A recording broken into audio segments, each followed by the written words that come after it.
એકવાર નારદ મુનિ વસ્તીમાં વિચરવા માટે નીકળ્યા ભિક્ષાવૃત્તિ માટે, અને એક ગામમાં ગયા. બાપુ ઉતાવળ નથી ને? આપણે શેરાની બાઈ સાહેબ બધા આમ કે. અને એક બીજી વાત કહું, આ બેનું પૈસા પણ ભાઈઓમાંથી એક વિનંતી કરું, થોડા આપજો. એટલે આવ્યા છે, કોઈ ભય નથી નાખ્યા એવું નથી કહેતો હું, પણ કદાચ મારું મોઢું આમ છે મને ન પશુ બધું ધ્યાન રહ્યું, પણ બાકી હોય નાખ્યું, નાખ્યા હોય ન નાખો કાંઈ નહીં. એટલે એ નારદ મુનિ વસ્તીમાં વિચારવા માટે નીકળ્યા. ભિક્ષાવૃત્તિ કરતા કરતા આવે એક ગામમાં જઈને એક ડેલીએ જઈને કીધું કે ભિક્ષાન દેહી મૈયા, અને એમાંથી એક બેન ઉપડું ભરી અને અનાજ લઈને આવે છે, અને લ્યો બાપુ એમ કીધું, અને જોડી લંબાવી નારદ મુનિ અને એમાં નાખ્યું અનાજ. સીતારામ એ અનાજ નાખ્યું ને બાપુએ કીધું કે તારા ભર્યા ભંડાર રાખે, તારા જેણા જીવતા રાખે. એમ જેણા કીધું ને હાથમાંથી હુપડું પડી ગયું. એટલે બાપુએ કીધું કે જેણા જીવતા રાખે એમ કીધું ને તારા હુપડું પડી ગયું. કે ના બાપુ એવું નથી, પણ મને ભગવાને શેર માટીની ખોટ આપી છે, મારે સંતાન નથી. તમે કીધું ને તારા જેણા જીવતા રાખે, પણ જેણા જ નથી. અને નારદ મુનિને બાપુ હબાકો આવ્યો કે હા હુપડા ભરીને જે સાધુને અનાજ આપે, અને ભગવાનના દરબારમાં ક્યાં તૂટો છે, ખાવા ધાન નથી, આ 5 ને 7 આપ્યા, આ એક દીકરો ન આપી શકે? એ ક્યાં જઈને મારે કૃષ્ણ પરમાત્માને ભગવાનને વઢવું છે કે કેમ તમે આવો અન્યાય કરો છો. એ કૃષ્ણ ભગવાન પાસે જયારે નારદ મુનિ આવ્યા, એટલે નારદ મુનિ કૃષ્ણ પરમાત્માને કહે છે કે પ્રભુ તમે ક્યાંક અન્યાય કરતા હોય એવું લાગે છે. કે શું છે? કે બાપુ હું એક ગામમાં ગયો અને ભિક્ષાવૃત્તિ માટે, અને એક બેને મને હુપડું ભરીને અનાજ આપ્યું. હવે નથી ખાવા ધાન નથી, આ દીકરાના ઢગલા કર્યા છે, અને આવી બાયું સાધુ સંતોને સન્માન કરે આપે, અને અહીંયા એક પ્રભુ એક દીકરોનો તમે આપ્યો કહો હવાશેર માટીની ખોટ, આટલું તમે ન પૂરું કરી શકો? ત્યારે કૃષ્ણ પરમાત્મા કહે છે કે નારદ તને હજી સાચી વાતની ખબર જ નથી. કે શું?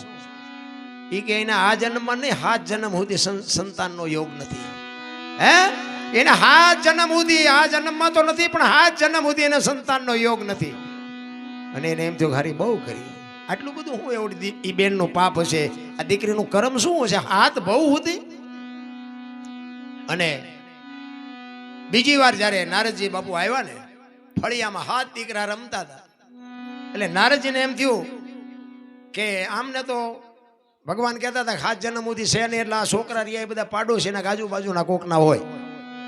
એટલે ભિક્ષાન દેવી મૈયા કીધું, અને દીકરી હુપડું લઈને આવી, અને બાપુએ કીધું કે બેન આ તું પારકાના છોકરાને મોટા કરશને ઉછેરસ ને, એનું ફળ તને ભગવાન આવતા જન્મમાં ચોક્કસ આપશે. અને ત્યારે બાપુ એ બેને નારદજીને કીધું. શું કીધું બાપુ? એ કે આ પારકા છોકરાને તું ઉછેરસ ને, આનું ફળ તને આવતા જન્મમાં ચોક્કસ મળશે. કે બાપુ આ પારકા નથી, આ હાથે હાથ મારા છે. હે કે હાથે હાથ ની જણનારી હું જનેતા મારા સાથે છે, હું એ હાથેની માં છું. અને નારદને વાટ્યા એટલું એનું ભગવાન કે હાથ ભવમાં નથી, નાને કે હાથનો ઢગલો કરી દીધો, સાચું શું આમાં? એ કે ભગવાનનો વારો કાઢવો છે, આવું જૂઠું કહેવા મને શું કામ મોકલ્યો? અને આવીને પછી કાદો વાતો તન કી જાણે, મન કી જાણે, જાણે ચિત્ત કી ચોરી, એનેથી શું છુપાવી બાપુ આખા જીવનને હાથમાં એના દોરી.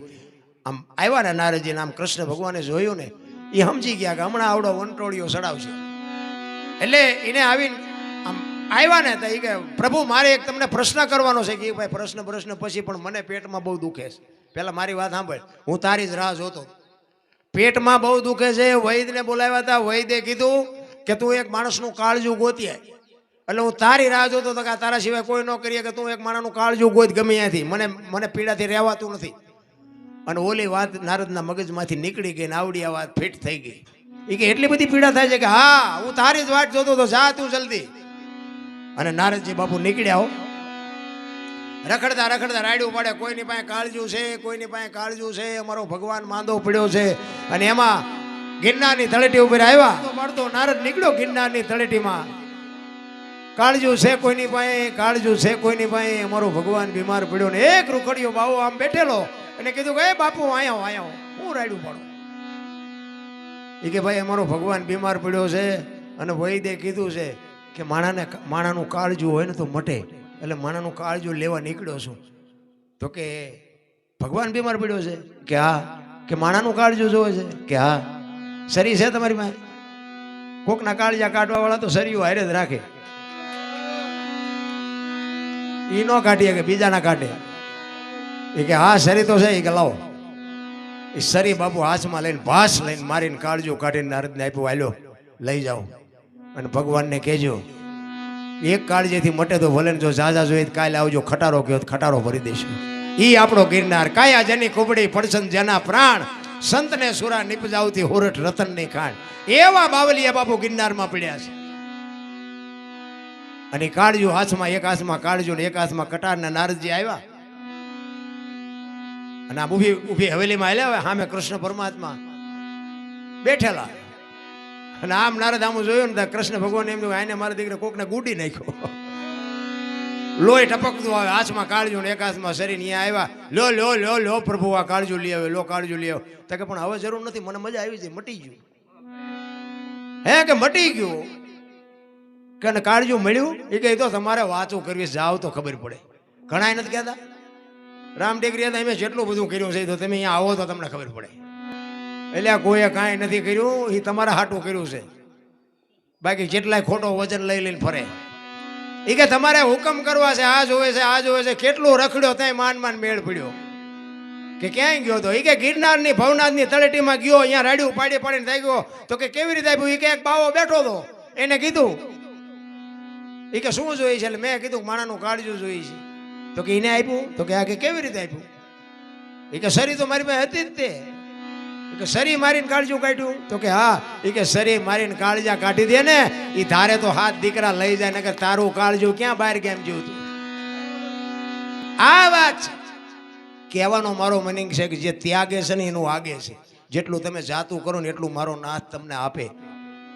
આ રામાયણ ને મહાભારત છે ને, રામાયણ શું કહે છે કે જે તારું તારું એને હું કે તારું છું, અને મારું મારું કરે એને હું મારું છું.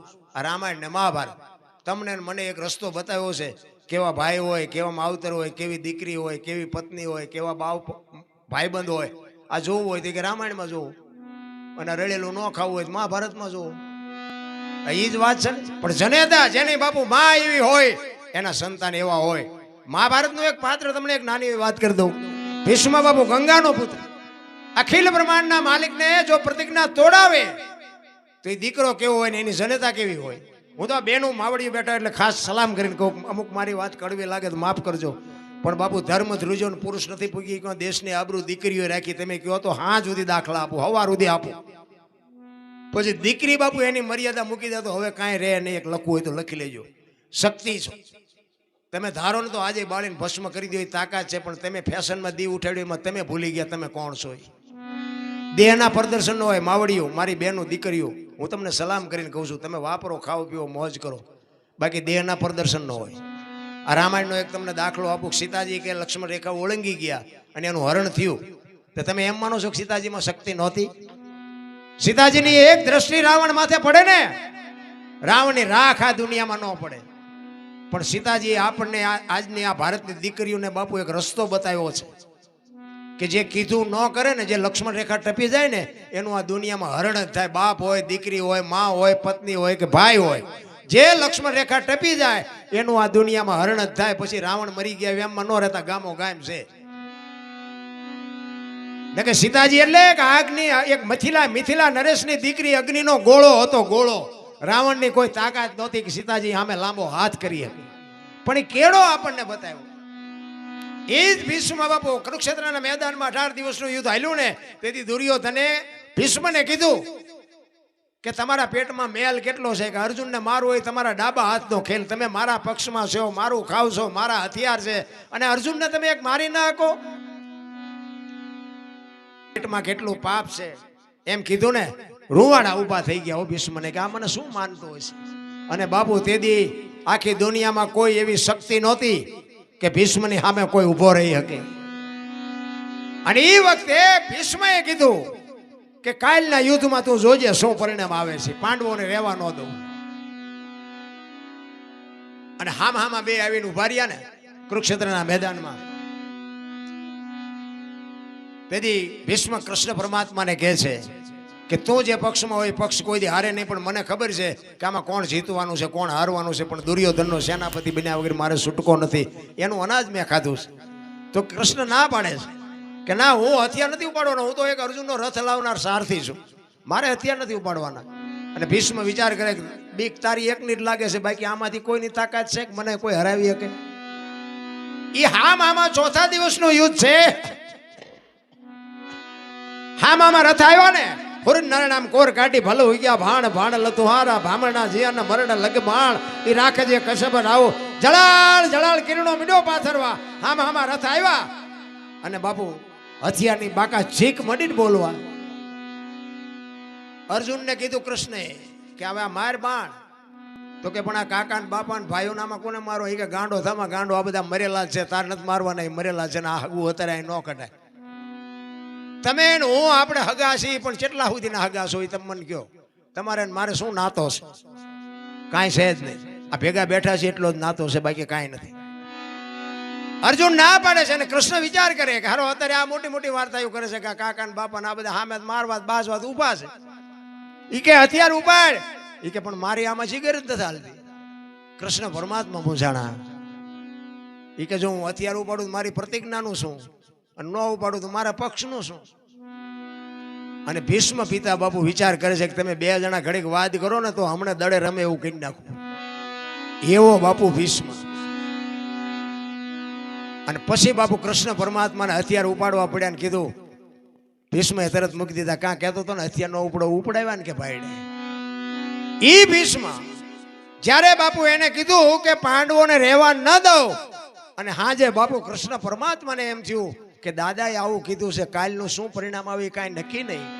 અને રાતના સમયે બાપુ કુરુક્ષેત્રના મેદાનમાં કૃષ્ણ પરમાત્મા વાયા હાથ રાખી અને રખડે છે કે કાલનો નિર્ણય મારે શું લેવો? દાદાએ કીધું છે કાલ પાંડવોને રહેવા ન દો. એમાં એક બાઈ કુરુક્ષેત્રના મેદાનમાં રાતે એમને જોવા મળે છે કૃષ્ણ પરમાત્માને. ત્યાં જાય છે કે અત્યારે આ બૈરું કોણ? ત્યાં જઈને કીધું કે માં કોણ છો? સફેદ વસ્ત્ર પહેરેલી બાપુ જોગમાયા ઉભી થઈને કહે છે હું ગંગાની માં, ગંગા છું, ભીષ્મની માં છું.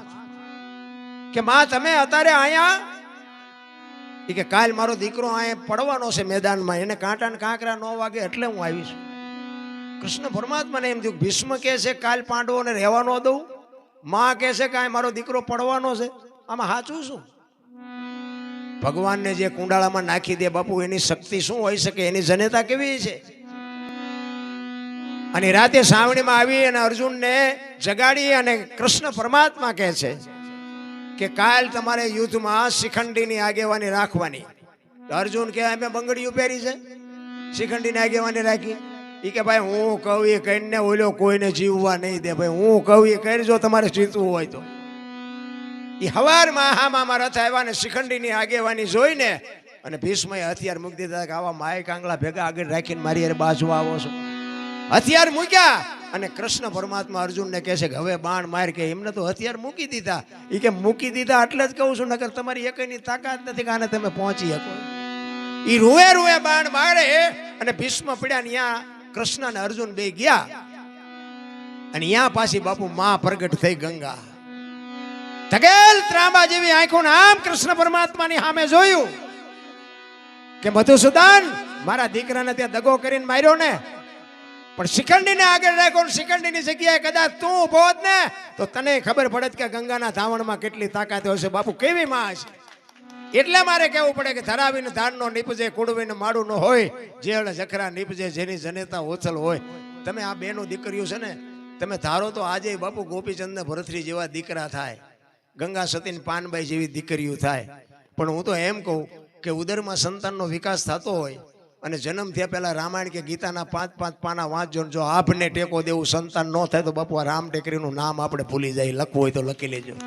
આપણા શાસ્ત્રનો, આપણા સંતોનો, આપણા ગ્રંથોનો, આપણા વેદનો, આપણા પુરાણનો શું પાવર છે એ તમે જોઈ લ્યો. બાકી પાણીપુરીઓ હારા ન થાય. વહુ હારો ભેગા પાણીપુરીઓ ખાતા હોય. આ ફેશનમાં તમે જુઓ, આપણે તો ગામડા તો કંઈ કંઈ સારું છે, બાકી તો બહાર જાય તો આપણને નક્કી જ નથી થતું બેન હાલ્યા આવે છે ભાઈ હાલ્યા આવે. ફેશન ને બાપુ દેહ ઉઠાડી દીધો. ભલે હું હમણાં કીધું વાપરો ખાવ પીવો, પણ બાપુ દેહના પ્રદર્શન ન હોય મારા રામ. એટલા જ માટે મહાપુરુષોએ કીધું કે ધરાવીને ધારનો નીપજે કોડવીને માડું ન હોય, જેહળ જખરા નીપજે જેની જનેતા ઓથલ હોય. બાપુ સમય મળ્યો છે, આનંદ કરી લેજો. કારણ કે જેટલું તમારા ને મારું જે હરિનું નામ લેવાનું ને એ જ સાચું છે, બાકી તો બધી માયા છે. કોઈ આપણા દીકરા હોય, આપણું બૈરું હોય, આપણો બાપ હોય, આપણા ભાઈ હોય, કોઈ એમાંથી છોડાવવાનું નથી. તેથી તો બાપુ એક સદગુરુની કૃપા હોય ને કંઈક ભજન તમારી ભેળું હોય છે ને તો જ મોત સુધરવાનું છે. બાકી જય ભગવાન, સમયની બલિયારી છે. સમય બડા બલવાન નહીં પુરુષ બળવાન, કાપે અર્જુનને લૂંટ્યો હોય ધનુષને હોય બાણ.